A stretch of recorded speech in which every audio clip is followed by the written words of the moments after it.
IPL 17 సీజన్లో play of race ఆసక్తికరంగా సాగుతున్న వేళ లక్నో సూపర్ జైంట్స్ కు బిగ్ షాక్ తగిలేలా కనిపిస్తోంది.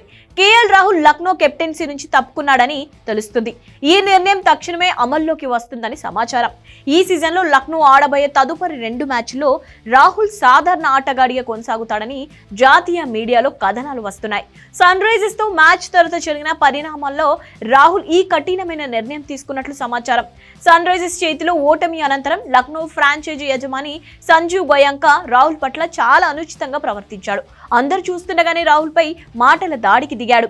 గోయంకా నుంచి ఈ తరహా ప్రవర్తనను ఊహించని రాహుల్ తీవ్ర మనస్తాపానికి గురై కెప్టెన్సీ నుంచి వైదొలగాలని నిర్ణయించుకున్నట్లు తెలుస్తోంది.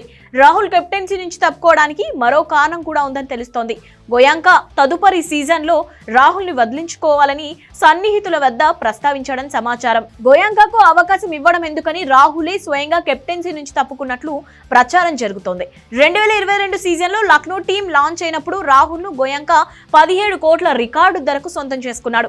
ఈ సీజన్లో లక్నో ఆడబోయే తదుపరి మ్యాచ్ కు 5 రోజుల సమయం ఉండటంతో రాహుల్ నిర్ణయం ఏ క్షణాన్నైనా వెలువడొచ్చని సమాచారం. గోయంకా గతంలో పూణే వారియర్స్ అధినేతగా ఉన్నప్పుడు ధోని విషయంలోనూ ఇలాగే వ్యవహరించాడు. ఓ సీజన్ తర్వాత ధోనిని తప్పించి స్టీవ్ స్మిత్ ను కెప్టెన్ గా నియమించాడు.